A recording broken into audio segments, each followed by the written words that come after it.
cái buổi Clubhouse ngày hôm nay nhé.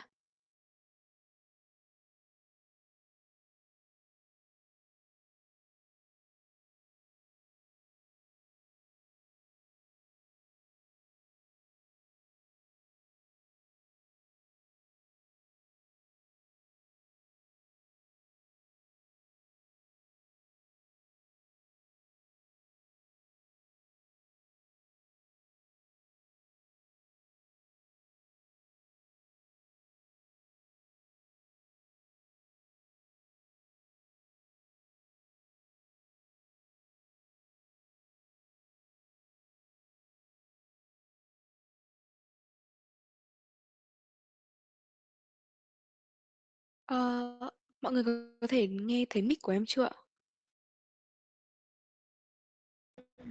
Nghe được. Dạ vâng, ok chị ạ. Mọi người có thể giúp em, mình sẽ cố gắng là cái buổi này mình sẽ tương tác khá là nhiều bằng tiếng Anh ý. Thì mình sẽ giúp em là mình sẽ bật mic và bật cam. Mình có thể tương tác với nhau thật nhiều hơn nha. Em có thể thấy được, OK. dạ vâng ạ, ok em cảm ơn chị ạ. Ok, mình sẽ đợi thêm khoảng tầm 3 phút nữa cho mọi người có thể vào đông đủ hơn một xíu thì em sẽ bắt đầu với buổi Clubhouse.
Chắc là em sẽ xin phép bắt đầu cái buổi Clubhouse luôn mọi người nha, vì em thấy mọi người cũng vào khá là đông rồi á.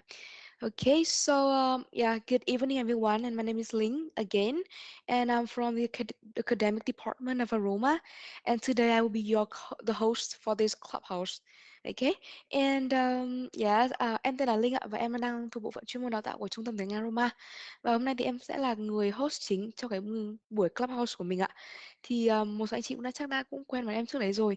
Thì again, but I think we will have to introduce one more time because we will meet other different and new people. Okay, so firstly, before we can start our lesson, I would like to we will trying to introduce a little bit about ourselves so that other people can know more about us. Okay, so for the first one, I can see that Mrs. Sun, you joined the teams very early. So can I have you for the first introduction?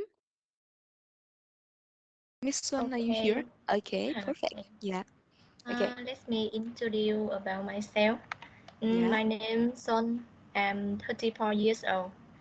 Mm, I'm assistant and Okay. I study in Aroma for 2 weeks. Mm, Oh, for 2 weeks. Yeah. yeah, Okay. So can I ask, yeah. what do you often do in your free time? In free time, I usually hang out with my friend for coffee, eat something, and I often play badminton every weekend on Sunday morning. Perfect. Yeah. Yeah, very nice Mm. timeline. Okay. So thank you so much for joining this clubhouse. Okay. Yeah, thank you. Okay. Okay, nice to meet you too. All right, so another man I think is Mr. Ngô Quốc Hoàn, đúng không? Is this right? Are you here right now? Mr. Yes, Juan. Yeah, okay. So can I have yes, you to introduce a little bit about yourself? yes. Good Okay. evening, everyone. Now I introduce for me in me myself. My name is Juan. I'm 38 years old. Uh, I'm from Quảng Ngãi province. Mm. So Your one job? day I'm Okay. I work for uh, Trung Shipyard Mm. company. Yes. Okay. Yeah, okay. I see. All right. So what is your hobby?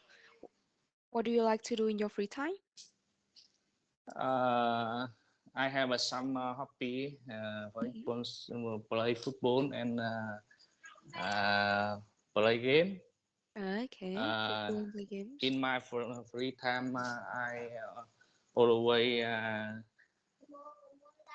always stay at home with my family. Sometimes Mm-hmm.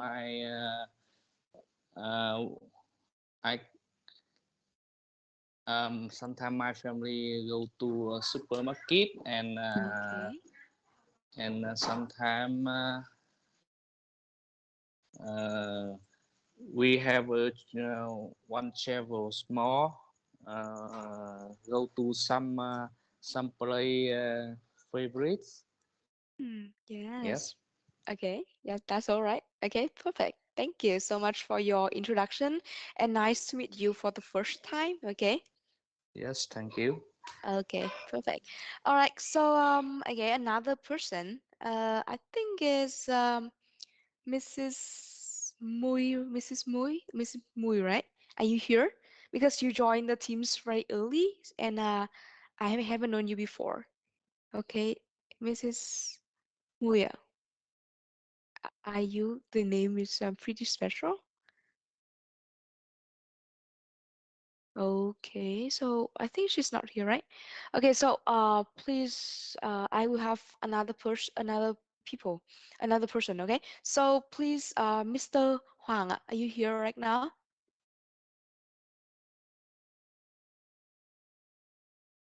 Mr. Huang, are you here? Okay, so yeah, I think he's pretty busy right now. Okay, so Mr. Hui, are you here?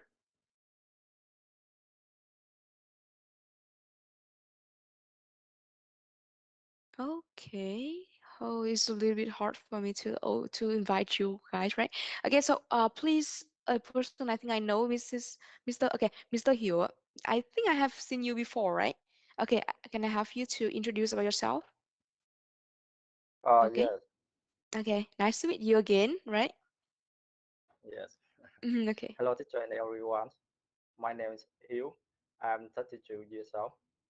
I'm from Nha Trang City, Khánh Hòa province. Mm-hmm. Currently, family and I are only in District 9, Ho Chi Minh City. I work in Corticon companies. Uh, Okay. do you know Corticons? Yes, I have heard about that before. Corticons. Yes. Yeah, yeah, I heard. So that is your Corticon. yes, I know. Corticon company built landmark 81. Landmark Mm-hmm. 81, do Yeah. you know? Yes, I know about that. So Yeah. this yeah, so that is Mm, your workplace, right? That is your the company you work for right now. yes. Mm. My company is the biggest company in Vietnam. Okay, perfect. I have Mm, that is a yes. very famous place, and I have seen it on the articles a lot of times, and I really admire that. Okay, so can I ask about what do you often do in your free time? Yeah. In free time, mm, yeah, I usually win coffee with my friend or Mm. my colleagues. Um, Okay. Sometimes I call my parents uh, ask their health. Okay, I got it. I got your answer. Okay, so it's very nice to meet you again because I have seen you. Yeah, we have to you have joined the clubhouse many times before, right? And I have talked to you before. Okay, so thank you so much for joining this Long clubhouse time, again. a long time see you. Okay, okay, thank you. Right. Okay, so Nice yeah, to meet you again. nice to Yes, meet you again too. Thank you so much for your introduction. Okay. yes, Bố mình mày bật đó. thank you. Okay, so Một. okay, Mrs. Nga, I know you, right? Am I right? Yes, Okay, I perfect. I have missed you. Oh, yes, I have I know missed you. you. Yes, I know you before as well. So, yeah, nice to meet you again. So, can you please introduce one more time for other people to know you as well, okay? Yes, thank you. Okay. Good Okay. evening, teacher and everyone. Um, my name is Nga. I Mm-hmm. am 45 years old. Yes, I from Hà Tĩnh City, but now I'm living in Da Nang City. Oh, yeah. Yes, I work in a hotel. Mm. Yes, my hotel have 115 room. Okay. Yes, we It's a have lot. two swimming pool Okay. and one sky bar, one Oh, gym. yes. Perfect. Yes, Yeah, and yeah, the gym, have yeah. music club and kid clubs and cinema 3D. Oh, so it's like a five-star hotel, is it? Yes. No, Oh, oh, we have it uh, four star. okay, four-star in Da Nang City, right? Yes. Okay. I wish that I have a chance to visit it when I comes to Da Nang City. Hope that. Yes. Yes, okay. Okay, perfect. And nice to meet you again. And thank you for joining the this clubhouse. Okay. Yes. Thank you. teacher. Okay, thank you. Okay, okay. So because we have a lot of students here right now, but I want all of you guys, you can talk and you can interact. So please, I hope that all of you guys can open your camera and to play a small game before we can joining this the lesson today. Okay, so firstly, I will share the screen. Can everybody see my screen right now? I don't know my Yes, I computer see green. today. I can't open the camera. No, okay, okay, okay, it's fine. Okay, this doesn't matter. Okay, just if you want to talk, just open your microphone or you just raise your hands on the Teams, and I can see that, and I can invite you to answer the question. So okay. Yes. Okay, thank you so much. Okay, so now today we will learn about a very like nice topic, and we have seen about this one before a lot of times before. Okay, so about weather, of course. So now the weather is one of the most very common topic, and if you know more vocabs in this vocabulary in this topic, you will know how to use it in the daily life. Okay, for the first one, we will play a small game, and I think this might be fun for all of you guys because this is a game that very common in Vietnam. Okay, so this is okay. Um, so this is I can see that the Who Wants to Be a Millionaire, right? Okay. Okay, so for this game, I think all of you guys have seen before and have watched long time ago. But the first, before I can invite you to answer the question, I will tell you about the rules of the game. This game, if you can choose the correct answer, you will don't have to answer. Okay, can you see my screen right now? Yes, can. Mm, okay, okay. So okay. So if your answer is correct, other people will have to answer this question in a different way. But if you answer but your answer is incorrect, you will have to answer another question. Tức là với cái game này thì mình sẽ chơi là nếu như câu trả lời của mình là đúng thì những người khác sẽ phải trả lời cái câu hỏi đấy theo một cái cách khác ạ. Còn nếu như mà khi mà mình trả lời sai thì mình bắt buộc phải trả lời thêm một câu hỏi phụ nữa, nó sẽ được bổ sung thêm ở dưới cái chỗ đáp án của mình. Okay? So for the first one, does anybody want to volunteer for the first one?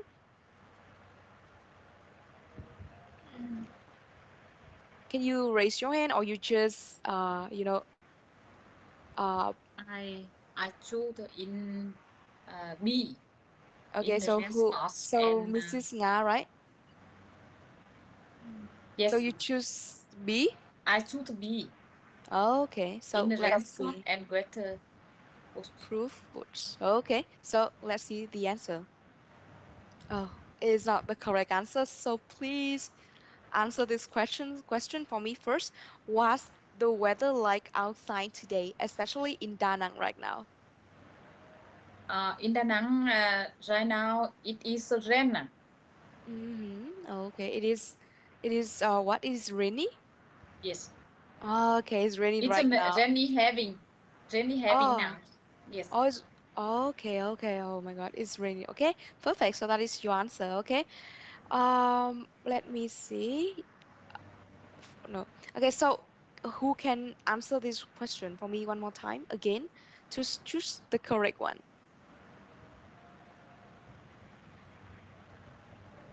You can say your name or raise your hand if you want. Okay, please, Mr. Hill, are you here? Yes, I'm here. Okay, so please answer this question for me. Okay, which one will you choose? I don't know which one. Okay, Maybe. so which one will you choose in this question? The B is not the correct one. Okay, so other one. Tức là câu B là câu đáp án đã sai rồi ạ. Thì không biết là với đáp án A, C, D mình sẽ chọn đáp án nào ạ? Okay, I understand. Okay. I'm seen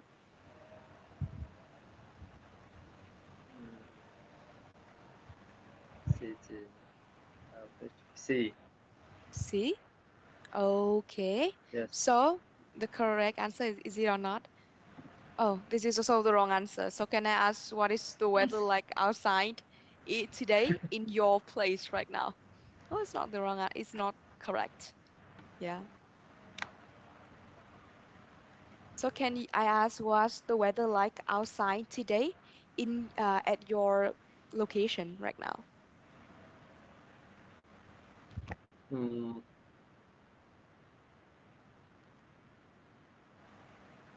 It is rainy or it is cloudy or it is windy or something else? uh,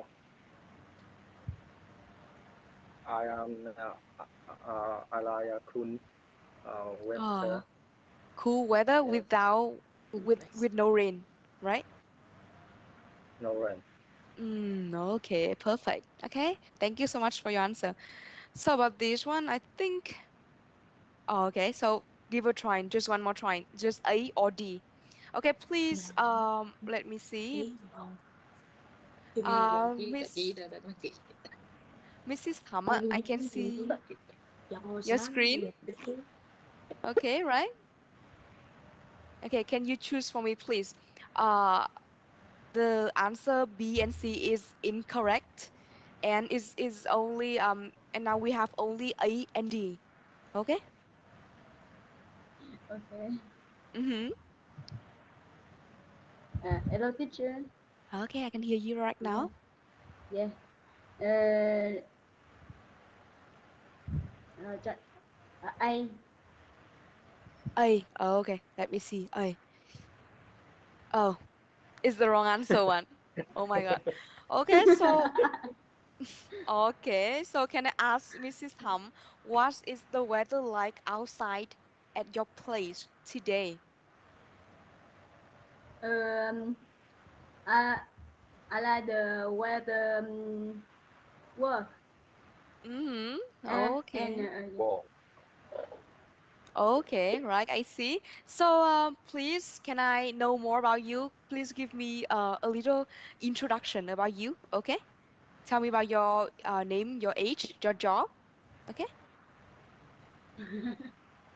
Yeah, just feel free to talk.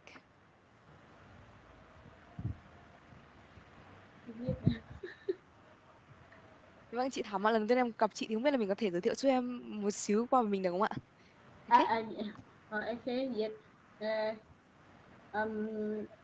My name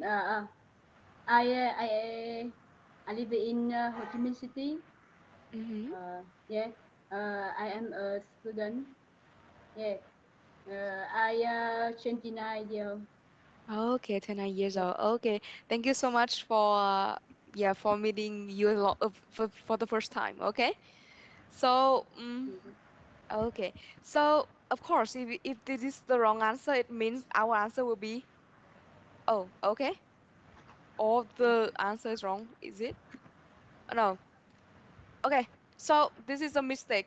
This is a mistake that the correct answer is B, and it is the same as Mrs. Nga have said before, right? Okay. Tức là với câu hỏi này thì câu hỏi này có nghĩa là mình sẽ thường mặc cái gì vào ngày trời mưa. Thì thực ra đáp án B là đáp án đúng, mà em cũng không hiểu vì sao là nó lại vô tình nhảy vào là lại sai. Thì với đáp án B mình có cái câu trả lời có nghĩa là vào ngày trời mưa thì mình sẽ thường mặc áo mưa và mình sẽ đi ủng. Đó, để mình sẽ phòng tránh khi mình đi đường hoặc là mình đi bằng bất cứ phương tiện gì thì mình cũng sẽ thường là đi mặc áo mưa, mình sẽ đi ủng đúng không ạ? Okay, so for this one, this is like a small mistake. Okay, so we'll move to another one. All right. Okay, so for this question, can I have a different person for this one? Please, Mrs. Let me see, Mrs. Moya, are you here?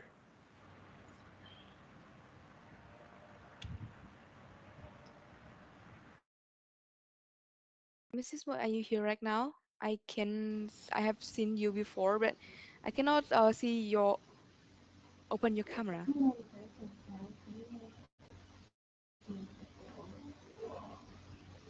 Okay. Chị có nghe em nói rõ không ạ? Yeah, yes. Okay, okay. So for this one, can you help me to choose the answer?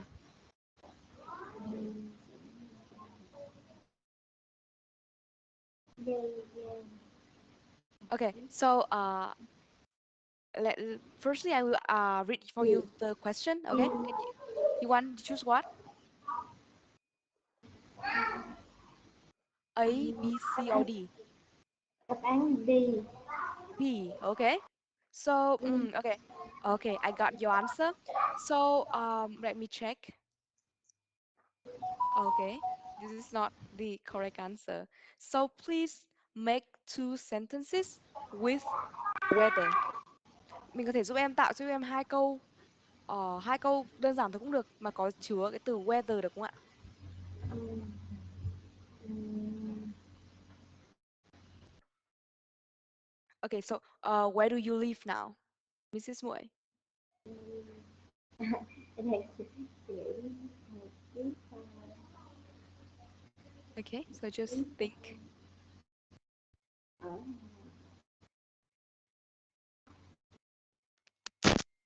Okay, so Mrs. Muội, can I ask where do you live now? The weather. Okay, okay, just continue. um, weather in Hà Nội. Um, the weather in Hà Nội this season is cool, Oh, mát mẻ. Mát okay, mẻ là it's cool. cool, cool, right? Okay, and one more.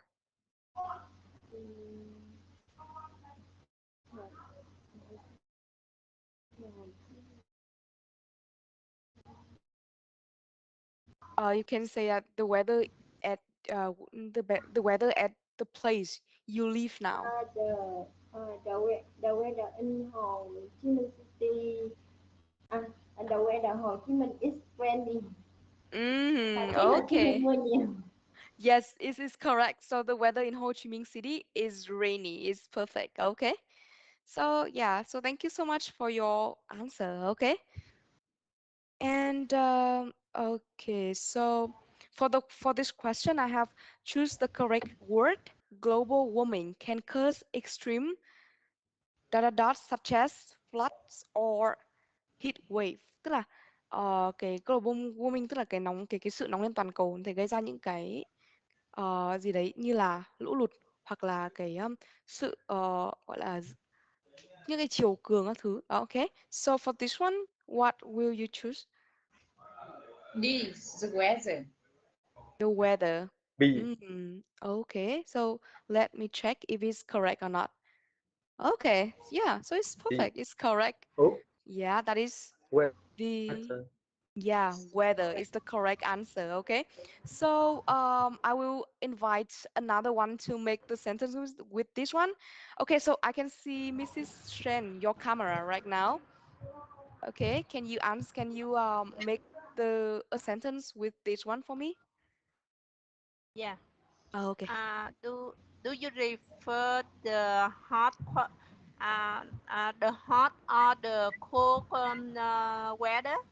Okay, yeah. So, do you prefer the hot or the cool weather, right?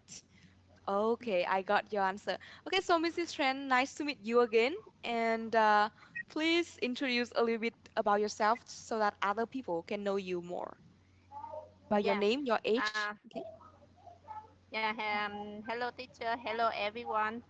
I'm Sen. I'm coming from Bình Dương province. I'm now working at QA manager for evolution enterprise at Thủ Đức City. Mm-hmm. Yeah, yeah. Okay, so Our that is company produce the name pens and export to Europe market. okay. Okay, I see. Okay. So nice to meet you again, and thank you so much for your answer and your introduction. Okay. Yeah, thank you. Okay. So we move to the next one. Okay. Um, the question is, how do you usually prepare for a day of bad weather? A is business department. B, I enjoy cozy rainy days. C, I don't change my plans. And final is snowy and cold. Okay, for this one, does it anybody volunteer to answer this?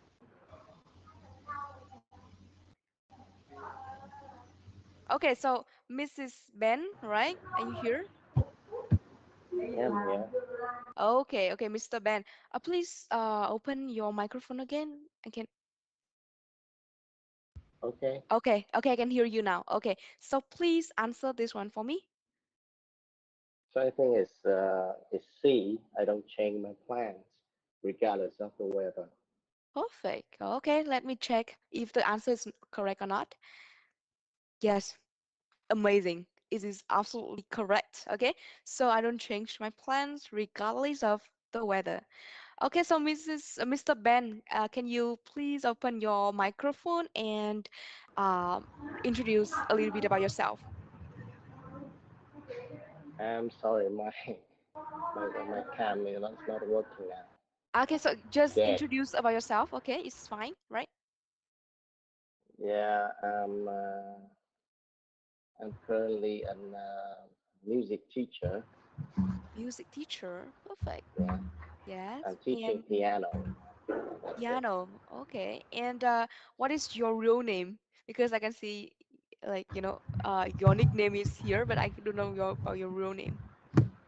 Yeah. My real name is Bang. Uh, can you B speak a A little? N G Bang. Okay, BN. Okay, okay. Okay, I see. Okay, so nice to meet you. And I have seen Yeah. you before, right? We have I been, think you yeah. yeah you heard me before. Okay, I heard you before. Absolutely. Yeah. Okay, so nice to meet you for the first time. Okay. Yeah. Okay, thank you. All right, so we will move to the next question. What about the next question? I have, what's your go-to comfort comfort food or on a cold, rainy day? A. Soup or chili. B. Winter. C. I enjoy the coziness of rainy days. And D. Sunny and warm. Okay, for this one, does anybody volunteer to answer? This is, I think, it's a pretty easy one. Okay, so let me invite Mr. Mr. Juan. Okay, right? Yes, I Oh, choose A. okay, let me check. Perfect. So that is A. Okay. So thank you so much for your answer. And for other people, can you answer this question? Which season do you find the most enjoyable in terms of the weather? Can I invite Mrs. Bevis, right? A very, special name. Are you here right now? Mrs. or Mr. Bevis? Okay, it seems he's not here. She's not here, right? Okay, so Mrs. Nguyễn Phan Diệu Thùy. Okay, am I correct?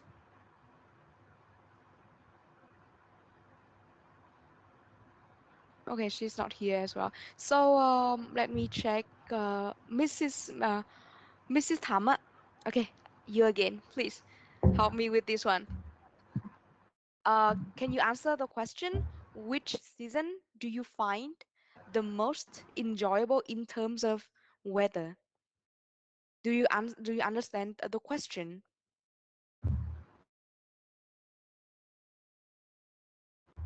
Ờ, Ok, Không, à tôi tức cũng là không hiểu câu hỏi. mùa nào mà mình cảm thấy là cái thời tiết là mình cảm thấy là thích thú nhất ạ, là cái cảm thấy mình thời tiết mình cảm thấy thoải mái nhất ạ. Mùa nào ở Việt Nam? Ok. À, I like summer. Summer. Yeah. Why do you like summer? Because hoa and sun and sunlight. Okay. Yeah. Yeah. So that's the reason why you like summer, right? Okay, so thank you so much for your answer. Perfect. Okay, so next question. Oh, it's done. Okay, so we will move to our main lesson today. Is the vocabulary related to the weather. Okay, mình sẽ bắt đầu vào cái phần phần từ vựng, những cái từ mình sẽ dùng rất là nhiều trong quá trình mình nói về cái topic là topic về thời tiết ạ. Okay, so I have 5 words for the first part. Okay, and this one, the first word. Can anybody trying to pronounce the word for me first? Okay, let me check. Okay, so please, Mrs.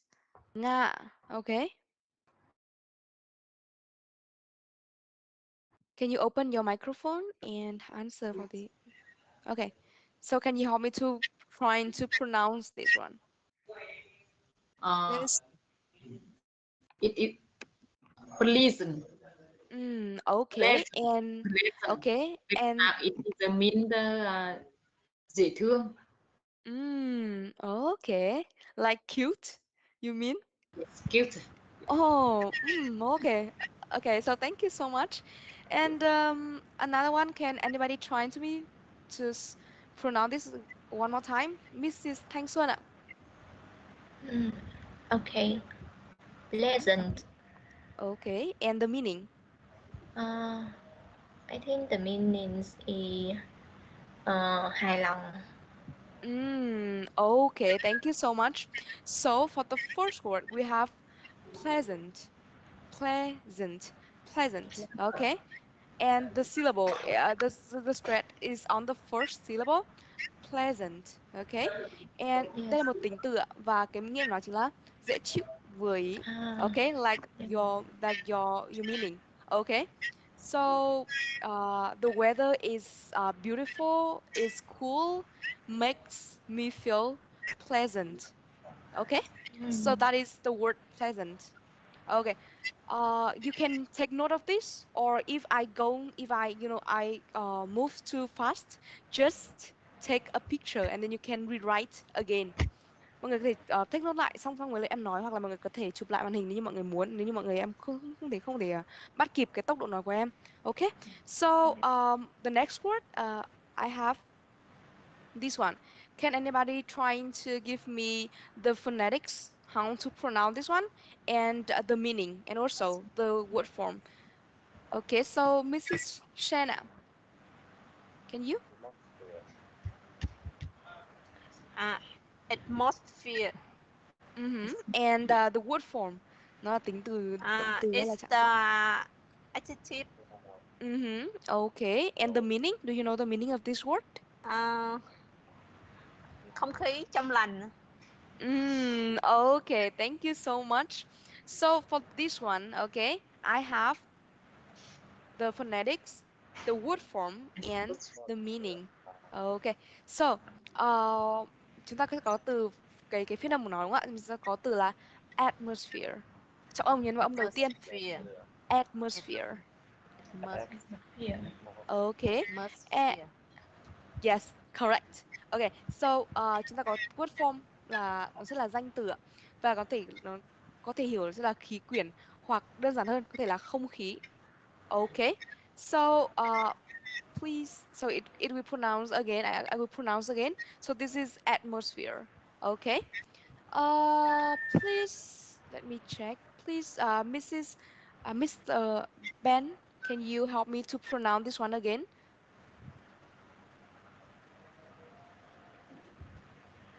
Mr. Bena, right? Help me to pronounce this one again. Atmosphere. Atmosphere. And the first one we have Pleasant. pleasant. Có Mọi người chú ok. Mọi người chú ý giúp em, mình sẽ có cái ending sound là cái âm cuối là âm tờ đúng không ạ? Âm t. Mình còn phát âm pleasant, yeah, and atmosphere. Okay? Atmosphere. Atmosphere, perfect. Because the stress is on the first syllable, so please be careful with this one. Okay? Right. I have. Thank you so much, Mr. Ben. Okay, and I have the next one. This one. It's pretty easy, right? It looks pretty easy for all of you guys. So please, Mr. Hill, can you help me? Fork. Okay. And do you know the word form of this one?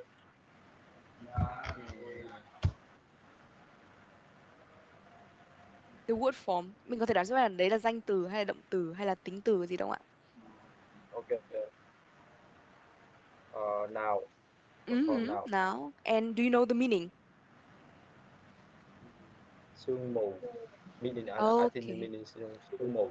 Yeah, that is the correct meaning. Okay, but the phonetics I have here is fuck. Fuck. Okay, it's not fog, but it's fog. Nó sẽ là kiểu yeah, nó không phải là âm o một cách tròn mà nó sẽ là kiểu âm âm a, nó sẽ là âm a hơi giảm xíu fog. Okay, fog.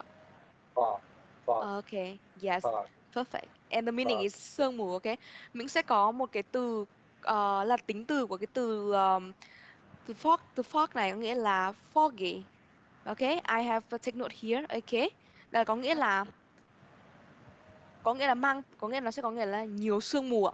Ok, mình sẽ có một cái kết hợp, ví dụ như mình sẽ có là chữ sun là mặt trời, thì có sunny là nhiều nắng, có rain và rainy, rain là mưa thì có rainy sẽ là nhiều mưa, và fog và foggy nghĩa là sương mù và nhiều sương mù. Ok, đó là một cái từ nó khá là quen và mình có thể biết cách được ghép với đuôi y thì mình sẽ thành một tính từ. Ok, so we will move to another word. Okay, we have this one, and please help me with the phonetics, the word form, and the meaning. Okay, so Mrs. Muoi, okay, are you here? Okay, I can see your camera. Please open your microphone. Can you help me to pronounce this? Okay, and the word form? Mình thì đoán ra là từ này là danh từ, động từ hay tính từ ạ? Danh từ. Okay, and the meaning? Nghĩa của từ này có nghĩa là gì chị ạ? Hạn hán. Yes, perfect. Chính xác, đó chính là hạn hán ạ. Và với từ này thì mình có cái từ phonetics, nó sẽ là drought. Drought. Ok, drought. Âm ao. Và nó sẽ là âm có cái ending sound là yes, perfect. So drought. Yes. Yeah, perfect. Okay. So the word form, of course, noun, nó là một danh từ chính xác. Và nghĩa của nó sẽ là hạn hán. Okay. So thank you so much, Mrs. Muoi, for your answer. Please, let me check another one. So this is pretty. This is a long answer, a long word. Okay, and please help me with the phonetics. Okay, let me check. There are a lot of people right now, but I will invite a different one. Okay, so please, Mr. Anh Hoàng, are you here right now? Mr. Hoàng, are you here right now? Okay, I see it seems he's not here, right? Okay, so Mrs. Thư, are you here?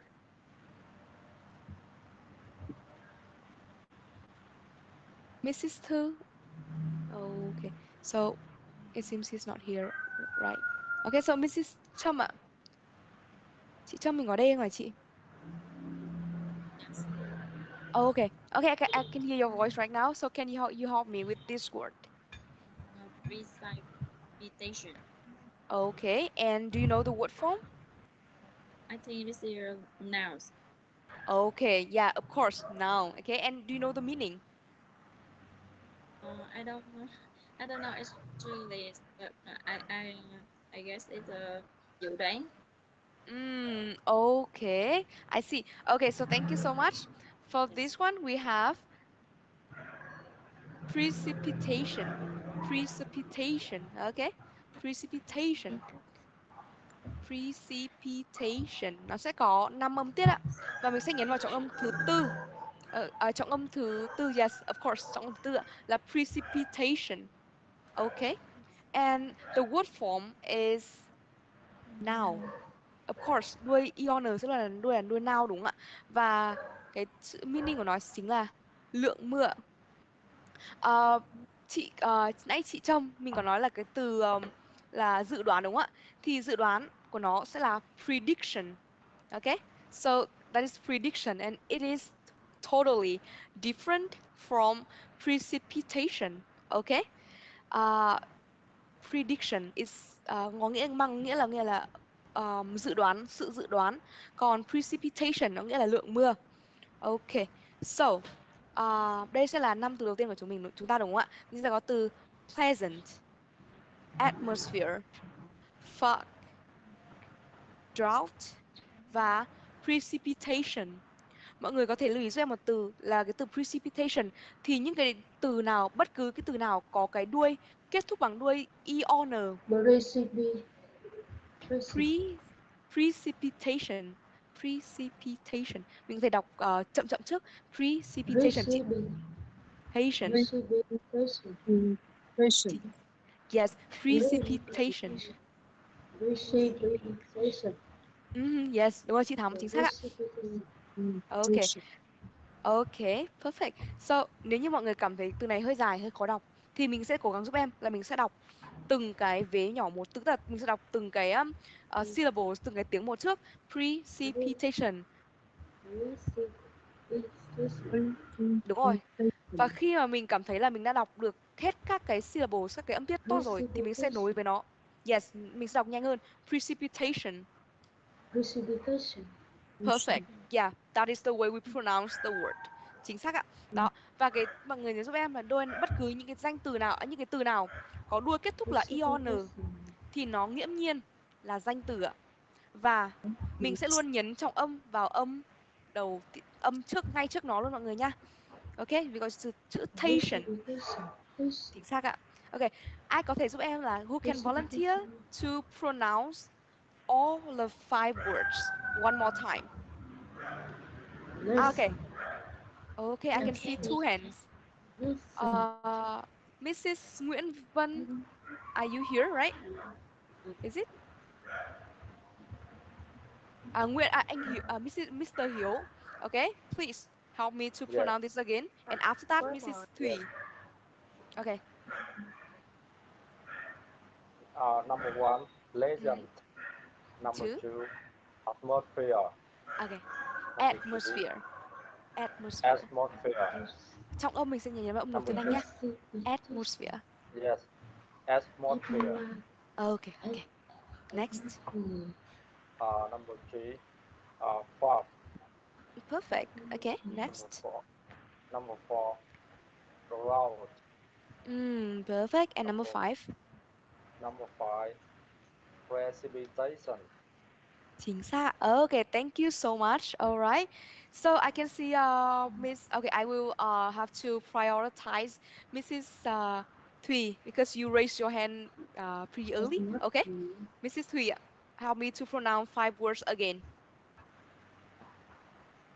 Pleasant. Pleasant.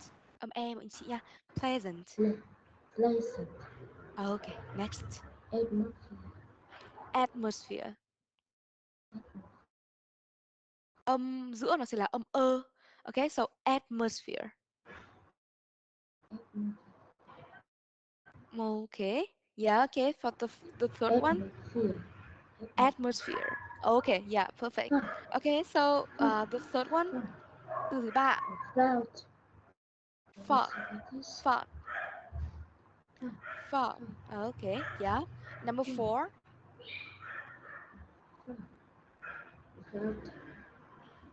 Drought. Perfect. And number 5. Yes. Precipitation. Yes, perfect. Okay, thank you so much, Mrs. Thuy. I can see Mr. Kương, you have just joined, right? So please, yeah, help me to pronounce these 5 words again. Yes. Number one, pleasant. Okay, and number 2? Number two, atmosphere. Okay, please, Num atmosphere, atmosphere. as atmosphere. Okay. Yeah. Number 3? Fast. Fast. Fog. Fast. Fog. Fast.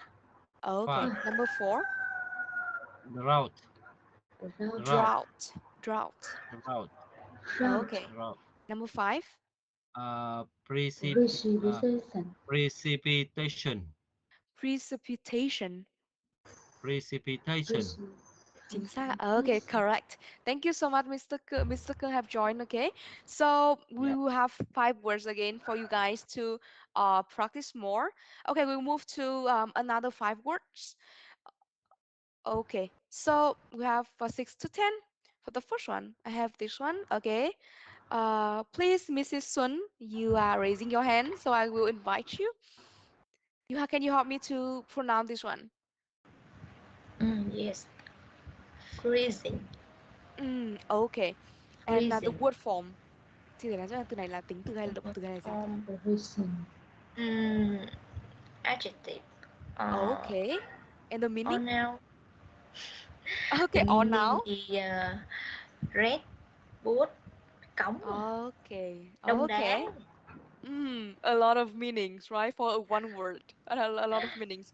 Okay, chính xác là từ này thì mình sẽ đọc là đầu tiên là mình sẽ đọc là freezing, freezing. Freezing.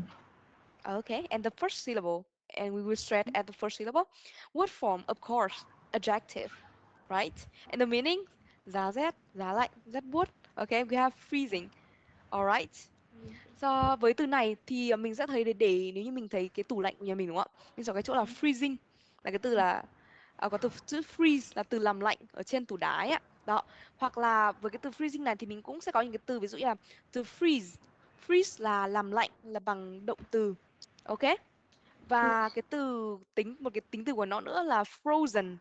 Frozen nghĩa là đã đông đá, đã đông cứng. Ok? Chứ không có Frozen, nếu như mọi người để ý thì sẽ có một bộ phim tựa đề là Frozen. Ok? Đó. Thì mình cũng sẽ để ý thêm một xíu là với những cái từ, động từ mà nó đã có thêm in sẵn rồi thì thường những cái từ đấy nó sẽ auto là tính từ luôn nha. Ok? Okay, so we have freezing. Okay. For the next word, I have this one. This is pretty familiar with all of you guys. So please, can I have Mr. Let me see, Mr. Ben, can you help me with this one? It's tropical. Tropical. Okay, and then the word form. Adjective. Adjective and. Nhiệt đới. Chính xác ạ, nhiệt đới ạ. Perfect. So chúng ta có cái từ này phát âm nó sẽ phải là trop, nó phải âm o. It is tropical. Tropical. Okay. Tropical, right? Nó sẽ tương tự với cái chữ mọi người thấy cái chữ product, mình sẽ không phát âm là âm pro hay âm pro, mình sẽ phát âm là product. Mình sẽ có từ tropical, còn sự tương tự như vậy. Okay? Tropical. Tropical product. Yes, okay. Tropical. Yes. Mình sẽ có cái từ mưa nhiệt đới, rừng mưa nhiệt đới là gì ạ? Tropical rain forest. Is it right? Ok, đó là một từ khá là quen thuộc với mọi người. Mình khi đọc báo mình sẽ có cái từ ok. Tropical, tropical. Yes. So, chúng ta có một cái từ kết hợp nó mình sẽ thường gặp nó sẽ là từ tropical rainforest là rừng mưa nhiệt đới á. Ok. Next word I have this one. Nói chung cũng khá là quen đúng không mọi người? Ok. So please Mr. Hoan ạ. Okay. Are you here right now? Mr. Hoan? Mr. Hoan ạ. Okay, Yes. so I think Yes. okay, I can hear you now. Okay, can you help me with this one? humidity. And the word form? Noun. Okay, a noun. Alright, chính xác ạ. Nó sẽ là một danh từ và nó có nghĩa là gì anh ạ? Do you know the meaning? Độ ẩm. Okay, chính xác. Alright, so we have phonetics. Okay, word form is a noun and the meaning is độ ẩm. Okay, so we have the Sorry, teacher, phonetics. I have a question. Okay, so please. Cái chữ T của mình mà nằm giữa hai cái nguyên âm là đọc thành chữ đờ chứ, đúng không? Anh khi mà vâng đúng ạ. Humidity. Thực ra mình sẽ có hai cách đọc ạ. Mình sẽ đọc theo anh hoặc là anh Mỹ mình sẽ có là humidity. Tức là đối với cái chữ có âm tờ thì mình sẽ có thể có hai cách đọc là âm đờ hoặc âm tờ. Nhưng với cái chữ có âm đờ thì mình sẽ đọc luôn là âm đờ giúp em anh nha. Mình sẽ có là humidity. Ok, humidity. Ok. Đó, cái trường hợp ngoại lệ là với chữ âm tờ thì mình sẽ có hai cái cách đọc là với anh thì mình sẽ đọc là âm tờ nặng. Còn với anh Mỹ mình sẽ đọc là âm đờ. Mình có cái chữ là water and water. Ok. Water và water. Ok, đó là hai cách đọc hoàn toàn khác nhau. Còn với chữ đờ thì mình sẽ đọc bình thường là humidity. Ok. Yes, okay, thank you. Okay, all right. So this one is pretty familiar with all of you guys, right? We will move to another one. Okay, so this one, if you are a person really like to watch the news. Okay, Mrs. Nga, you raised your hands very fast. Okay.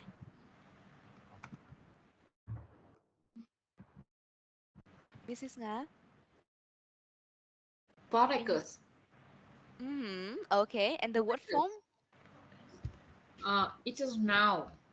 Okay, a noun. And the meaning? Dự báo. Okay. So weather. Chính xác ạ. Đó là một câu hoàn toàn đúng ạ. Forecast the weather. Thế thì nếu như forecast the weather thì mình có nghĩ là cái word form nó sẽ là một từ khác không ạ? Nó sẽ là một loại từ khác không ạ? What do you think? Is it a noun or maybe it's another one? Is it a verb? Actually. Verbs. Yes. But it's also a noun as well. Okay. So yeah, cái này em sẽ bổ sung thêm giúp mình là mình sẽ có nó vừa là động từ mà vừa là danh từ. Mình sẽ có cái từ forecast. Nó chỉ có hai âm tiết thôi ạ. Mình sẽ để là mình sẽ thấy có for âm re và âm cast. Nhưng thực chất nó sẽ là từ có hai âm tiết thôi. Ok.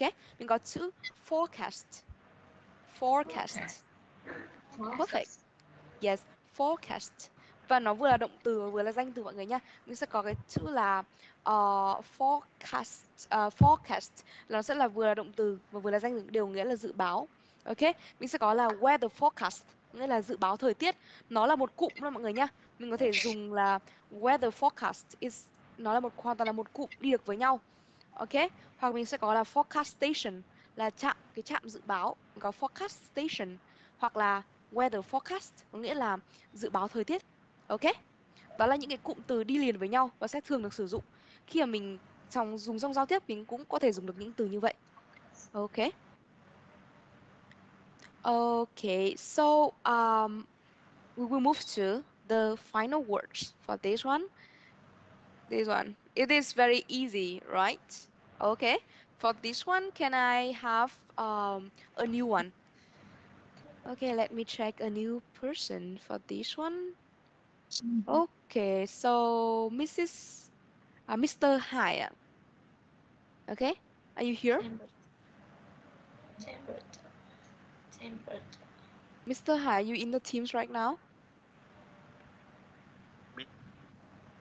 Okay, yeah, I'm calling you. Yeah, okay. So can you help me with this word? Okay. Temperature. What form? And nhiệt độ. It means nhiệt độ. Mình đây là danh từ hay động từ hay là tính từ anh? No. According to you, this is a noun or a verb or an adjective? Sorry, teacher. Okay, so can you tell me this is a noun or a verb or an adjective? Mình có thể nói giúp em từ này là động từ, danh từ hay tính từ được không ạ? Yeah. It's noun. Okay, okay, so for this one we have temperature. Temperature. Ok, và mình sẽ có từ verb form là danh từ và nghĩa là nhiệt độ, chính xác như anh Hải đã nói ạ.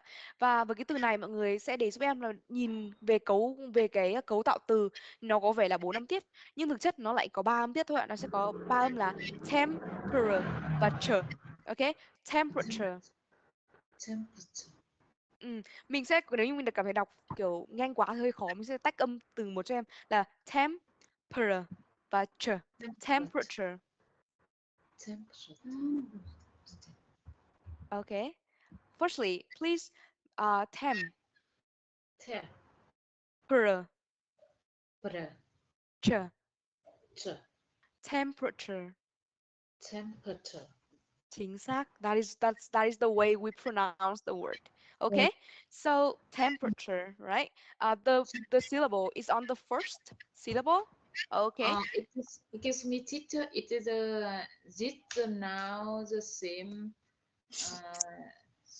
the word degree.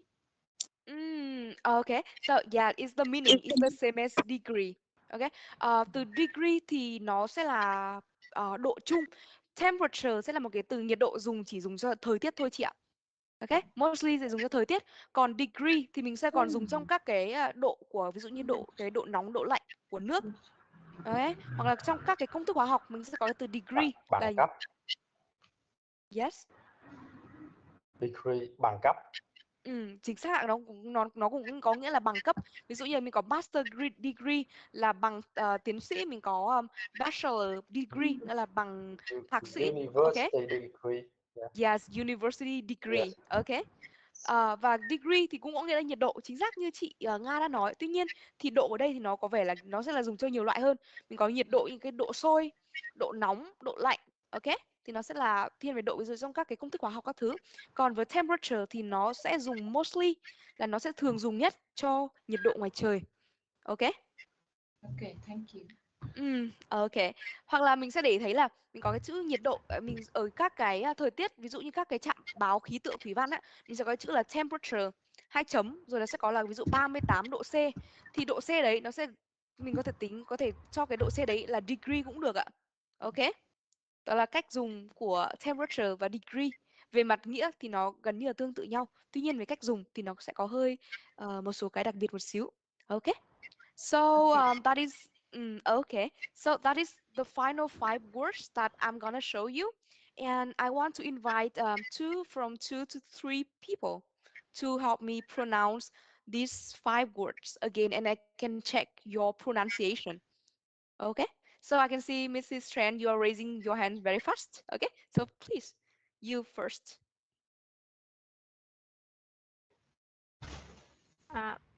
Freezing. Freezing. Freezing. Okay. Next. Tropical. Tropical. Yes. Okay. Next. Humidity. Humidity. Humidity. Perfect. Okay. 9. Forecast. Forecast. Forecast. Okay, hoặc là forecast cũng được. Forecast. Forecast. Okay, yes. And number 10. Temperature. Chính xác ạ. Temperature. Temperature. Chính xác. Okay, perfect. Thank you so much. Okay, another one. Yeah, Mrs. Nga, you're raising your hand. Okay, please help me with the final 5 words. Yes. Freezing. Mm-hmm. Tropical. Mm-hmm. Humidity. Humidity. Yes, perfect. Yeah. 9. Forecast. Forecast. Temperature. Perfect. Mình cố chú ý giúp em là mình có cái đuôi S và đuôi T nó sẽ là cái ending sound á. Thì mình sẽ đọc luôn em ạ. Ok. Forecast. Yes. Âm S và âm T. Ok. Yes. Okay. So that are that's all about the vocabs that we are going to learn today. And if you cannot take note it, please take take a picture, and then you can learn it again at home. Okay, so I have, before we enter a new part, we will review this one more time. Okay, let's review some words first. For the first one, it is okay. Can anybody guess the word? Just open your microphone if you want, or you can raise your hand. Fog. Foggy. Fog? Freezing.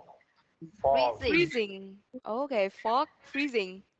Any answers? One picture with just only one answer, but I can receive a lot of answers here. Humidity. Humidity. Okay. So let's check what if it is humidity, or if it is freezing, or if it is like fog, right? Of course, this is humidity. Okay? Humidity. Humidity.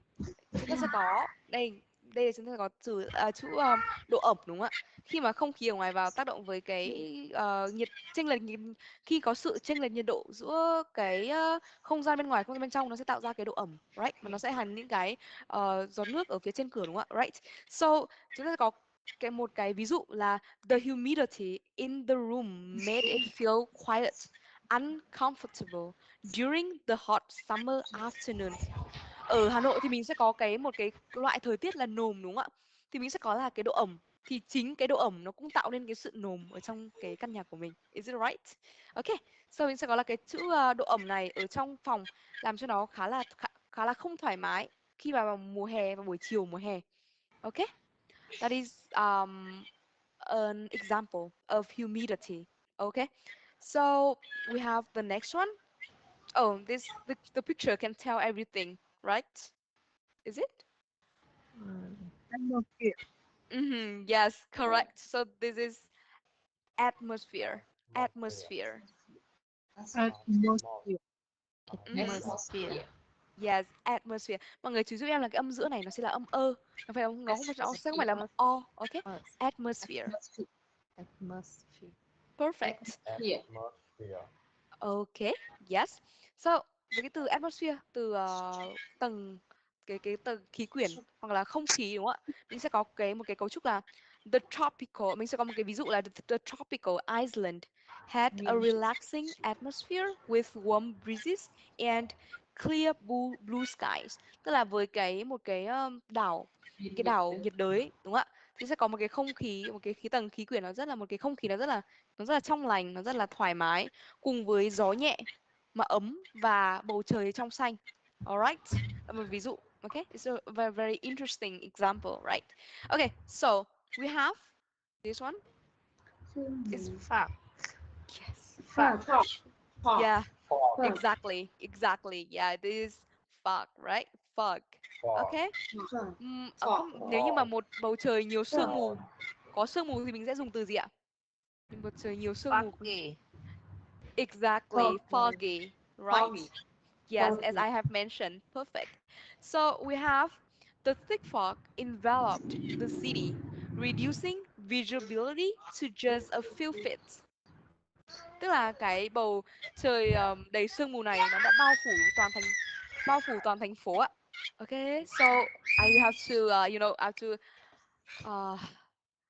turn off some microphone because I can hear the kids' voice, right? Is it? Okay. So, với cái chữ fog, chúng ta sẽ có cái chữ là tức là cái cái trời nhiều sương mù, cái sương mù rất là dày đã bao phủ cả toàn thành phố, và nó đã giảm đi cái tầm nhìn, chỉ cách một vài bước chân là mình đã không thấy gì nữa, đúng không ạ? Okay, to just a few feet. Alright. So, I have this one. Very easy, right? This is like Sahara, is it? Okay, so Mr. Cường, okay, can you help me with this? Yes, The drought. drought. Drought. Drought. Yes, okay. So I have drought. Hạn hán, đúng không ạ? Drought. Okay, and the severe drought has caused water shortages and crop failures in the region. Tức là severe này có nghĩa là gay gắt hoặc là cay nghiệt hoặc là gay gắt. Nếu như thời tiết mình sẽ dùng từ là gay gắt ạ. Mình có cái nạn hạn hán này rất là nặng nề, gay gắt như này thì đã gây ra cái sự water shortages. Water shortage là sự thiếu nước. And crop failures là cái sự tức là cái sự về mùa màng nó bị gọi là mùa màng nó bị rồi nó không, một cái mùa màng nó không thuận lợi. Ok, so we have crop failures và water shortage. Mất mùa, chính xác ạ, sự mất mùa, chính xác là sự mất mùa. Ok, mình sẽ có hai cái từ nó khá là mới nhưng mà nó cũng rất là thông dụng trong cái lúc mình trong quá trình giao tiếp đời sống của mình. Sẽ từ water shortage là từ mất nước, sự mất nước, thiếu hụt nước, và từ crop failure là sự mất mùa. Ok, Mất mùa đấy. Yes, mất mùa, chính xác ạ. Okay, so please another one, very easy, right? Nhiệt độ. Yes. Temperature. Temperate. No. Temperature. Temperature. Temperature. Weather. Forecast. Okay, so we have two answer. We have forecast and we have temperature. So let's see, what is that? Temperature. What is this? Forecast. Exactly, this is forecast. Okay, so tại sao hình ảnh này lại là forecast mà không phải là temperature? Bởi vì ở đây mình có thể hiển thị được cái tốc độ gió, rồi là cái kiểu thời tiết là trời nắng hay là trời âm u hay là trời sương mù, đúng không ạ? Thì nó nhìn chung nó sẽ là forecast. Okay. Forecast. Yes, forecast. Perfect. Yeah, forecast.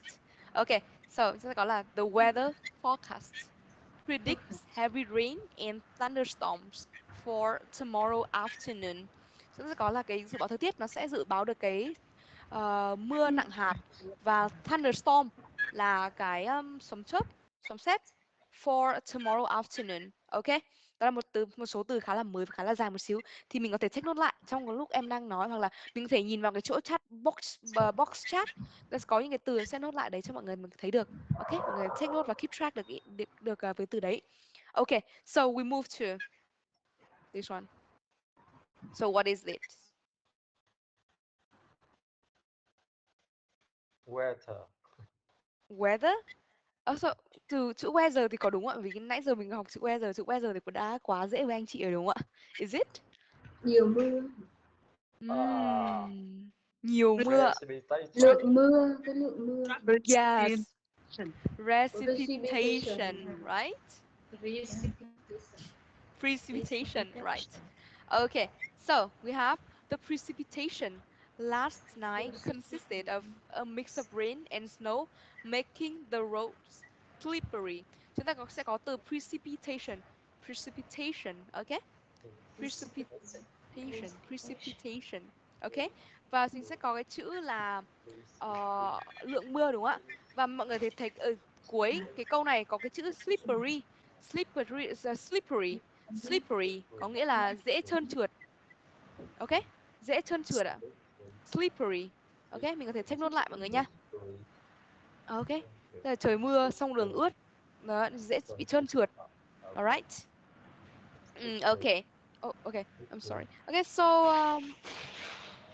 Okay, so next one we have the structure. Với những cái từ mình đã biết rồi thì bây giờ mình quan trọng là mình sẽ cần có những cái cấu trúc để mình có thể biết cách dùng những cái từ đấy trong những cái trường hợp nào, right? So first structure we have, em sẽ có hai câu hỏi và không biết là does anybody volunteer to answer this question for me? What's the weather like today? Or what's the weather like in Hanoi or in Bình Dương or in Ho Chi Minh City or in Da Nang? So just raise your hand. Pronounce according to you. So Mrs. Tham, okay? Okay. So what is the weather like today? In Ho Chi Minh, very hot today. It is very hot, right? Yes. Does it rain? Does it rain? Ở Hồ Chí Minh có mưa, đang mưa hả chị? Nóng thì có mưa không ạ? Little. Ok. So, với cái cụm này bọn mình sẽ có hai cách trả lời. Là it is really, nó rất là gì đấy, nó rất là it's really hot, right? Yeah. Ok. Hoặc là chị có thể trả lời theo cách, chị có thể trả lời trong cách thứ hai được không ạ? Cách thứ hai, I have suggested. The weather is Hot, ve- right? the weather is hot In Ho Chi Minh City, right? in Ho Chi Minh City. Yes, perfect. Okay. Yeah. So, Thank you, teacher. Okay. So, thank you so much for your answer. Okay. So, chúng ta sẽ có với cái câu hỏi là what is the weather like today, hoặc là what is the weather like in, một cộng với một cái địa điểm nào đấy, đúng không ạ? Thì mình sẽ có là nó rất là it is really today, nó rất là nóng. It is really hot. It is really cloudy, nó rất là nhiều mây ngày hôm nay. Hoặc mình sẽ có cách trả lời khác là the weather is cloudy, the weather is hot, the weather is rainy. Okay. Đó sẽ là hai cách trả lời khá là thông dụng và gần gũi với chúng ta. Alright. Mọi người có thể chụp lại, hoặc mọi người có thể chụp lại, hoặc là có thể ghi chép nhanh qua một xíu. Okay. So I have the next one for you guys is what is your favorite season of the year and why? Tức là mùa nào là mùa mình yêu thích trong năm ạ? Mrs. Nga, you're raising your hands very early. Okay. So please help me with this one.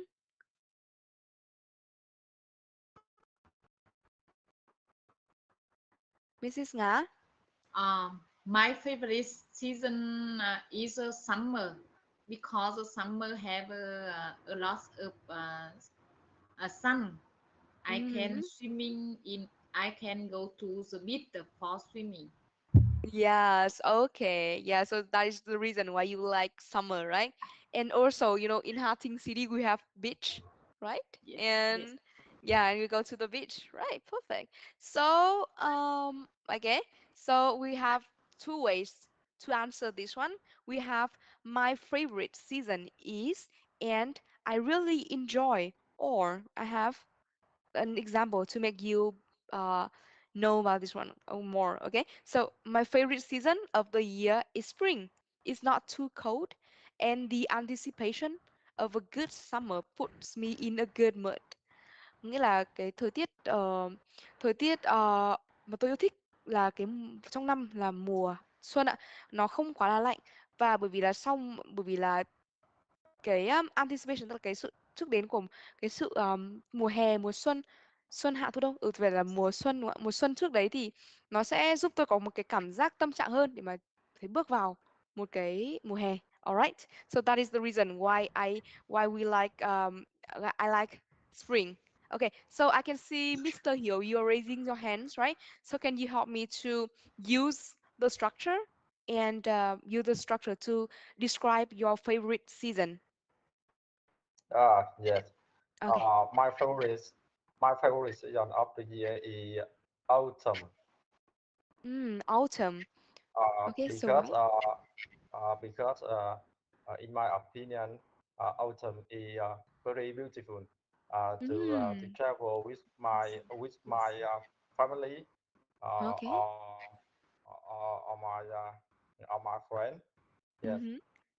Okay, perfect. Okay, thank you so much. So cũng là một cách trả lời rất là hay và giải thích hoàn toàn là chính xác, hợp lý ạ. Okay, so chúng ta có 4 mùa trong năm đúng không ạ? Và sẽ có xuân hạ thu đông, thì mỗi người sẽ có một cái gu về thời tiết riêng, right? Mình có thể để giúp em, mình có chữ anticipation. Nó là một từ khá là dài và khá là mới, thì mọi người nhớ giúp em từ này nó sẽ có nghĩa là sự dự báo trước, sự nó cũng gần nghĩa tương đương với chữ prediction. Nó sẽ là kiểu sự nhìn nhận được trước, sự nhìn thấy được trước. Ví dụ như mình thấy trời nó bắt đầu là kiểu gió gió lạnh lạnh, thì mình dự đoán là trời nó sắp mùa đông về, kiểu như vậy thì có anticipation là sự thấy trước, sự dự đoán trước. Ok. Alright, so we will move to another structure. What do you usually do in summer, in spring, in autumn, or in winter? Okay, so for this one, does anybody raise your hand to want to answer this?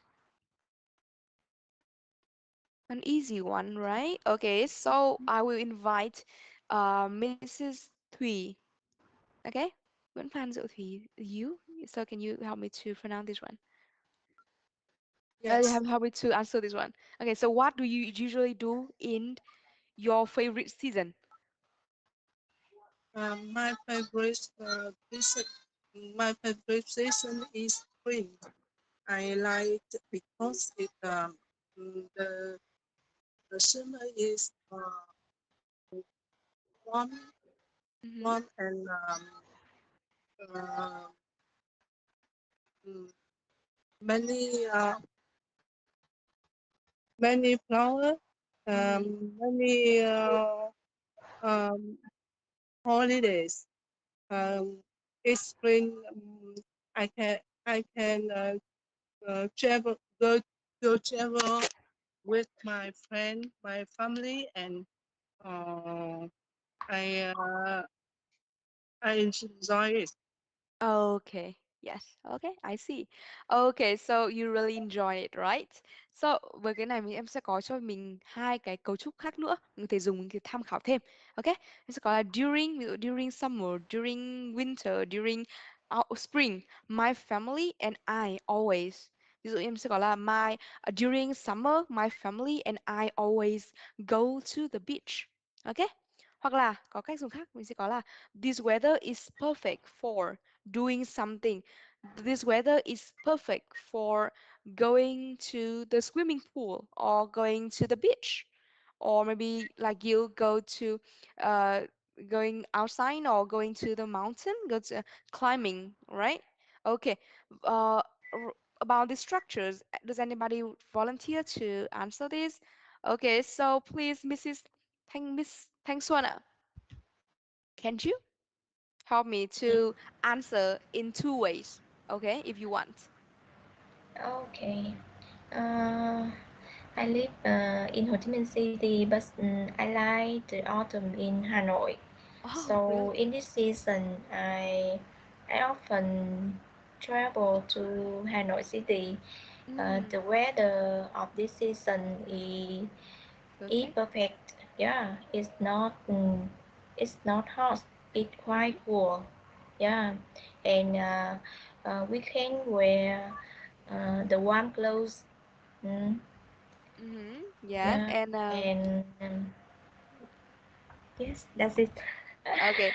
So when you visit Hanoi, do you go to Old Street to drink some coffee and Yeah, experience the autumn in Hanoi, right? mm, Yeah. yeah. I travel to Hanoi and somewhere around Hanoi, such as Hà Giang, uh, Mm-hmm. Yên Bái, Mai Yes. Châu, Mộc Châu. Yeah. Mm. Mm.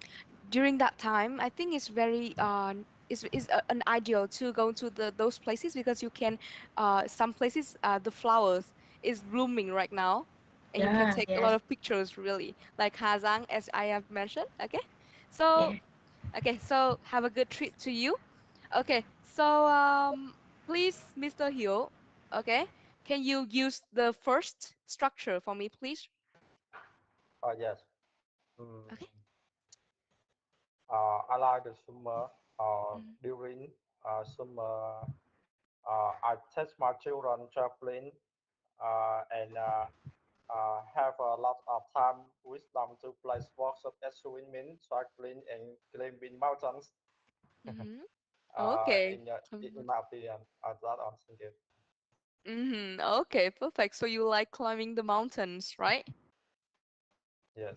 Perfect. Nice. Very nice hobby and like uh, activity. Okay, so that is about the structure that I have mentioned to you. So now we will move to another part is conversation practice.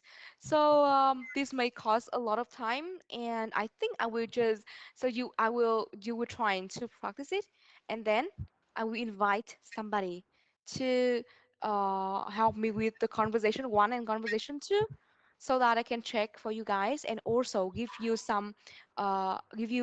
to some like new pronunciation that you haven't known before. Với phần này cũng hơi dài một xíu thì mình sẽ I will I will spend this part we will spend about 3 minutes to read the conversation. Okay, and I will invite some of you guys to pronounce to practice the conversation. Okay? Mình sẽ có giúp em là 2 phút, 2 đến 3 phút để mình có thể luyện tập cái đoạn hội thoại này. Và sau 2 đến 3 phút đấy thì em sẽ mời một số anh chị, ok, có thể là luyện tập đóng vai nhân vật và sẽ giúp em ở cái phần này, ok? Alright.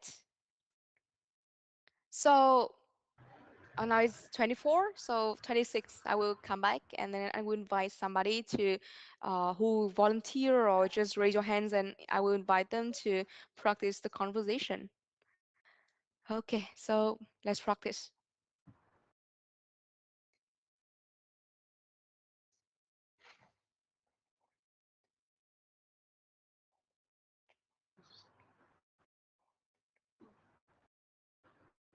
If anybody has any question, just ask me, okay?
Okay.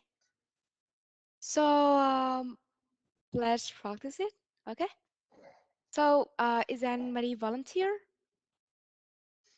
Okay, I see one hand and yeah, two hands right now. Okay, so a new person is Mrs. Quinn and Mr. Banner. Okay, Mrs. Quinn, right? Mr. Quyền. Okay. Ah, Mr. Quinn, I'm so sorry about that. So Rất là please, dài. okay, so two men, right? So please help me to practice this conversation, okay? So Mr. Yeah. Quinn, you are maybe Mia, and Mr. Ben maybe Jason. Okay, so just practice now. Let's start. Hi, Jason. Do you realize the Mid-Autumn Festival is just around the corner? Yes, it's coming up soon. I always look forward to it. The mooncakes, lanterns, and family gatherings make it special. Mooncake are my favorite part. I already tried a few different flavors this year. But you go to mooncake. I'm a traditionalist, so I love the lotus seed paste with salted egg yolk. How about you? I like those too. But I also enjoy the snowy mooncake with various filling like red bean and green tea. Sounds delicious. Do you have any plans for celebrating this year? My family and I are planning a moonlit picnic in the park with some friends. We will bring our lantern and gaze at the full moon. That sounds wonderful. I'm thinking of joining a local lantern parade. It's always so colorful and lively. Lantern parade are so much fun. I hope you have a great time. And don't forget to make a wish when you see the full moon. I won't. It's one of my favorite traditions. Well, Mia, have a fantastic Mid-Autumn Festival celebration with your family and friends. You too, Jason. Enjoy the mooncake and beautiful full moon. Let's catch up afterward and share our festival story. Okay, thank you so much for your practicing. Okay, em sẽ nói lại cho mình một số cái từ khá là mới và đặc biệt một xíu ha. Okay, so for the first one, đầu tiên là có một cái số từ là mình chú ý giúp em là cái chữ đầu tiên là chữ temperature đúng không ạ? Thì mình sẽ đọc là temperature, nó không phải là temperature nhá. Sẽ là temperature, okay? Alright, so ta sẽ có mooncake là bánh trung thu, alright, bánh trung thu đúng không ạ? Flavor là hương vị, different flavor, thì flavor là hương vị, ok. Tiếp đến là go to mooncake, go to có nghĩa là khi mình nối với nhau hai cái chữ này thì nó thành một tính từ. Go to có nghĩa là yêu thích, nó tương tự với cái chữ là favorite mọi người nhá, nó tương tự với cái chữ là favorite, ok. Traditionalist là một cái người rất là kiểu đam mê những cái cổ truyền, những cái truyền thống, gọi là traditionalist, ok. Lotus seed taste nghĩa là kiểu hạt sen, hương vị hạt sen, ok. Và salted egg yolk là trứng lòng đào, gọi là cái bánh trung thu nhân trứng thập cẩm hạt sen bình thường ấy, ok. Bánh trung thu hương vị truyền thống, alright. Hoặc là mình sẽ có thêm một số cái chữ đặc biệt hơn một xíu, mình sẽ có là cái chữ lanterns. Lanterns có nghĩa là đèn lồng, ok. Và có cái chữ parade, chữ lantern, parade, parade có nghĩa là cuộc diễu hành ạ, ok. Hoặc là mình sẽ có thêm một số cái cụm hay hơn là cụm make a wish. Make a wish có nghĩa là kiểu ước, đưa ra một điều ước, nó sẽ bằng cái chữ wish thôi, mà nó sẽ hay hơn khi mình dùng cụm là make a wish. I wish something, tôi ước vào điều gì đấy, thì nó sẽ hay hơn và nó sẽ trang trọng hơn khi mình dùng cái cụm là make a wish là đưa ra một cái điều ước, ok. Và mình sẽ có cái chữ fantastic, chắc mọi người biết rồi đúng không ạ? Fantastic là rất là kiểu thú vị. Nó tương tự với nghĩa của chữ exciting, interesting. Và có cái chữ tiếp đến là catch up afterward, thì nó đều có nghĩa là kiểu chỉ có enjoy, cứ thoải mái, hứng thú thêm, tức là vẫn cứ tiếp tục cái ngày đắm chìm vào trong cái ngày lễ của Trung thu, ok. Và chia sẻ những cái câu chuyện về festival story, chia sẻ những cái điều về những cái câu chuyện về cái lễ Trung thu của mình thôi, ok. So that is about some difficult or some new words that I want to share with you guys. Ok, nếu mà em có nói nhanh quá thì mọi người có thể check lại trong cái chỗ chat, box chat, mọi người có thể keep track được với cái tốc độ nó của em.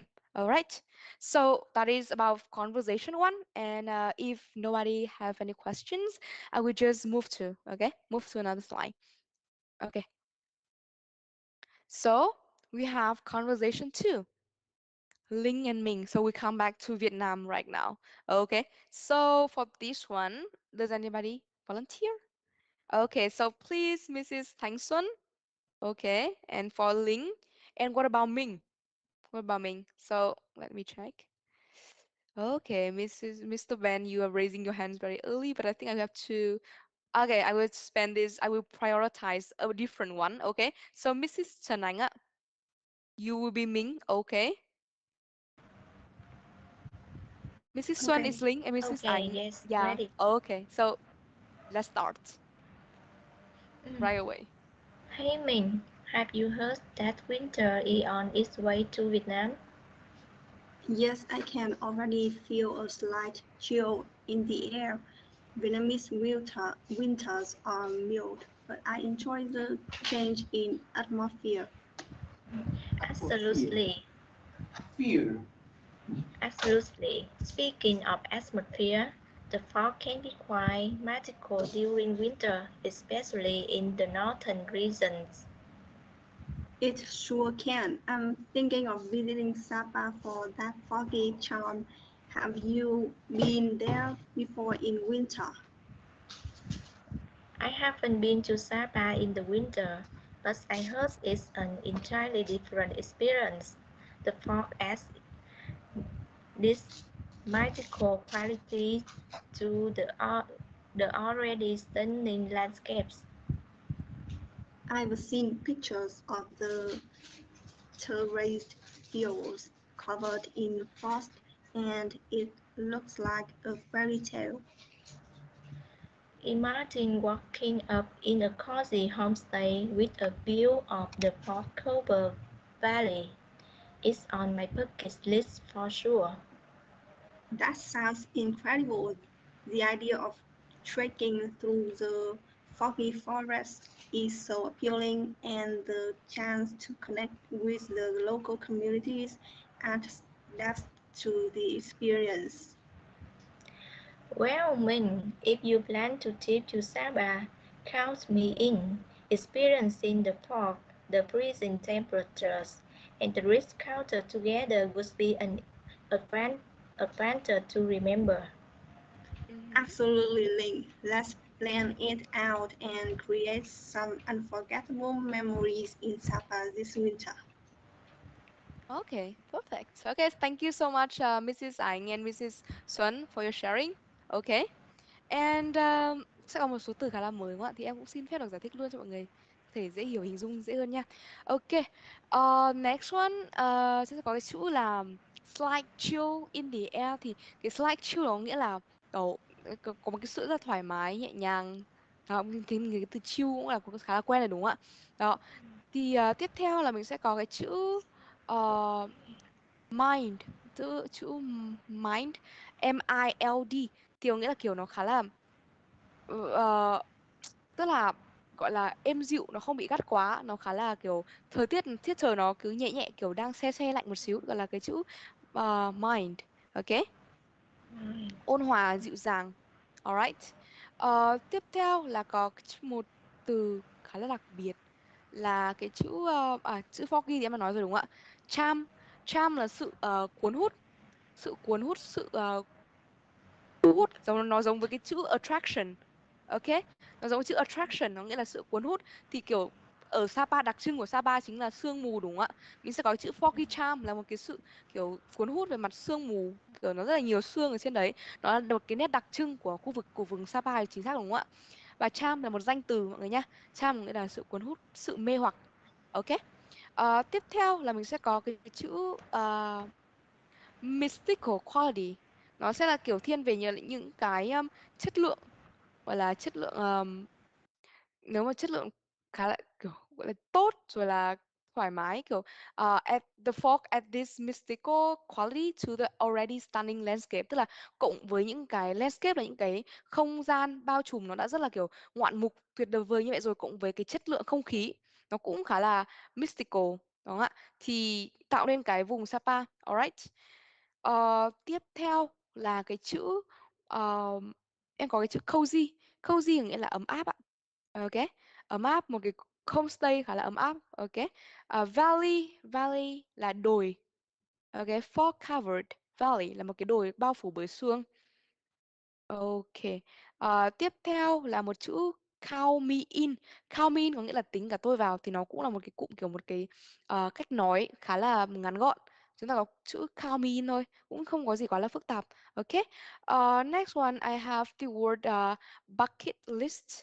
Đúng không ạ? Bucket list thì có nghĩa là kiểu nó nằm trong một cái những cái danh sách những cái trải nghiệm, những cái ví dụ là những cái trải nghiệm, những cái kinh nghiệm mình đã có, nó là một cái túi về túi cái kinh nghiệm rồi kỹ năng. Ok. So we have next we have incredible. Incredible bằng nghĩa với cái chữ là unbelievable, là không thể tin nổi. Ok, nó hoàn toàn nghĩa tương đương và cách dùng cũng tương đương luôn. Incredible hoặc là unbelievable là không thể tin được. Một cái cảm xúc nó rất là kiểu rất là bất ngờ, choáng ngợp. Ok. Next one, trekking. Thì trekking có nghĩa là một cái loại hình thể thao, có nghĩa là đi bộ đường dài, loại hình du lịch, loại hình thể thao. Trekking là đi bộ đường dài qua sương mù, qua rừng sương mù. Appealing cũng có nghĩa là attractive, cũng có nghĩa là charmful, có nghĩa là rất là kiểu appealing, có nghĩa là rất là thuyết phục, rất là hấp dẫn. Ok, là về cả cảnh quan. Appealing sẽ dùng cho cảnh quan. Appealing là rất là hấp dẫn, rất là mê hoặc. Ok. Và đó sẽ là một số cái từ khá là mới trong cái đoạn hội thoại này. Thì không biết là mọi người có câu hỏi gì thêm cho em không ạ? Có từ nào mọi người cần được giải đáp không ạ? Anything else? Okay. If there's no one, if Teacher, there's no, teacher. yeah, okay. Which one? Có cái từ incredible nãy nãy là bằng với cái từ gì nghe không kịp. Unbelievable chị ạ. Unbelievable. Yeah. Để em sẽ chat lại cho mình có thể thấy dễ hơn chị nhá. Tức là unbelievable. Ok. Em đã nốt lại ở chỗ box chat, mình có thể vào đấy mình có thể thấy cái chữ em đã vừa nốt lại. Có nghĩa là kiểu rất là mình rất bất ngờ, kiểu không thể tin được vào mắt mình. Ok. Yeah, thank you, teacher. Okay, so thank you so much for asking. That is about the conversation, and that is all for the conversation practice. So if nobody have any question, okay, I will move to the final part for today because it is too late now. So discussion, em sẽ nói nhanh qua một xíu về phần discussion. Discussion này nó sẽ thiên về những cái câu hỏi về các cái kiểu thảo luận, tranh luận một xíu. Thì em cũng sẽ giải thích với mọi người nhanh luôn. Do you think the weather has an impact on people's behavior and attitudes? Có nghĩa là mọi người có thấy là cái thời tiết nó sẽ ảnh hưởng đến cái thái độ và cái cách cư xử của mình ạ. Ví dụ ra đường gặp mặt trời, ra đường một ngày rất là đẹp trời, bỗng dưng mới ra đường trời đổ mưa mặc áo mưa vào. Xong đến công ty trong trạng thái nó rất là không được thoải mái cho lắm. Thì đấy là nó sẽ thời tiết nó sẽ ảnh hưởng đến cái our behavior, right? Okay, so we have có cách trả lời, mình sẽ có một số cách trả lời, ví dụ như a lot, I'm happiest on the sunny days. I like rainy days because it may have thunderstorms and I like the excitement of thunderstorms. Hoặc là I don't like rainy days because I have to wear the raincoats and I have to face the traffic jam in Hanoi. In Hanoi, when it rains, it's easily to get stuck. Là vào trời mưa thì ở Hà Nội các cái con đường nó sẽ rất bị ngập lụt. Okay, mình dễ bị tắc đường, phải đối mặt với cái traffic jam là cái sự tắc đường kẹt xe. Alright. Đó sẽ là khi mà mình trả lời về cái cái câu hỏi là bạn nghĩ gì về thời tiết có ảnh hưởng đến cái thái độ của con người hay là cách cư xử của con người hay không? Okay, you can take a picture if you want. Okay, and you can add other and you can use it in your daily conversation. Okay, next we have how does the weather affect your daily activities? Tức là cái thời tiết thì nó sẽ ảnh hưởng như nào đến cái hoạt động ngoài trời của bạn. Ví dụ như mình sẽ có là các cái hoạt động ví dụ ngoài trời như là hoạt động đá bóng rồi là đi bơi các thứ, thì thời tiết cũng có thể sẽ là một cái tác nhân ảnh hưởng đến cái daily activities, right? So how can we answer in this situation? Mình sẽ trả lời như nào ạ? Ok, đây sẽ là một câu trả lời khá là dài. Tuy nhiên thì em sẽ tóm tắt lại cho mọi người và mọi người sẽ chỉ cho một cách dùng dễ nhất để có thể trả lời câu này. Ok, chúng ta sẽ có ví dụ là on a rainy or stormy days, I tend to stay indoors more. I may opt for indoor workouts, read a book, catch up on work or chores. Tức là vào một ngày trời mưa hoặc là trời đầy giông bão thì tôi sẽ ở trong nhà và ưu tiên các cái việc các cái hoạt động ở trong nhà, tập luyện trong nhà, đọc sách, rồi là sẽ là tiếp tục công việc, làm những cái công việc nhà lặt vặt hoặc là chỉ là thư giãn. Rainy weather often makes me feel more contemplative and focused. Tức là đôi khi thì trời mưa sẽ giúp mình cảm thấy kiểu tập trung hơn và kiểu chill thư giãn hơn. Khi mà mình ngồi ở trong mình nghe nhạc, mình uống trà, mình thưởng thức ngắm trời mưa đúng không ạ? Rất là chill, rất là kiểu nhẹ nhàng.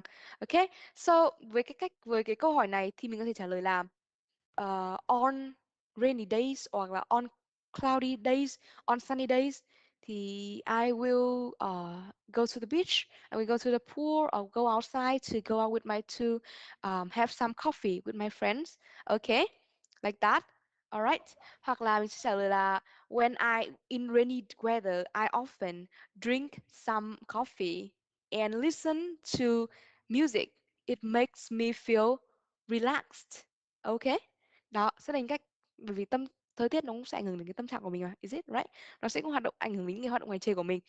Hoặc là ví dụ như là mình đi đá bóng chẳng hạn, em thấy có một số anh chị anh rất thích đi đá bóng đúng không ạ? Thì khi mà trời mưa thì mình sẽ phải chuyển qua, mình sẽ không phải đá bóng, không cần phải đá bóng nữa, đá bóng ngoài hoặc là đá bóng trong nhà. Alright.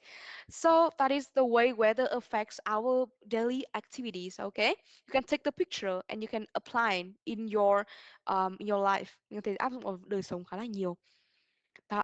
Okay, so that is for today, and thank you so much for all of you guys to join in the clubhouse today. And do you have any questions for me? Teacher, Yes. can you send today lesson, please? Yeah. For me to review. So can I Can you send send? today lesson? Yeah, on Zalo. Okay, so you want to send the lesson of the clubhouse on Zalo and you can review it, okay? Right? Yes. Okay, I remember. Okay, or you can you can watch it again tomorrow in these Teams. You know, in these Teams you can watch again, because Yeah. after this I have to record a video. Okay, you can watch it Yeah. Yeah. again. Yeah. Thank you, teacher. Yeah. Okay, thank you so much for asking. Anybody have any question? Okay, so if it's no, okay, so yeah, Mrs. Chen. No, I don't have. Thank you, Okay. teacher, so much. Yeah. Okay, so thank you so much for everybody have been joined the clubhouse with me today. And if there's no question, so let me say goodbye to you guys, and have a good night. Thank you so much. Thank you, teacher. Thank you so Thank much. you. Yeah. Good Thank you. night. Bye, Goodbye. everyone. Yeah. Goodbye, teacher. Goodbye. Good night. Goodbye. Sleep Yeah. well. Goodbye, Good night, everyone. everyone. Yeah. Sleep well. Thank you. Yeah. Goodbye. Sleep well. Okay. Thank you.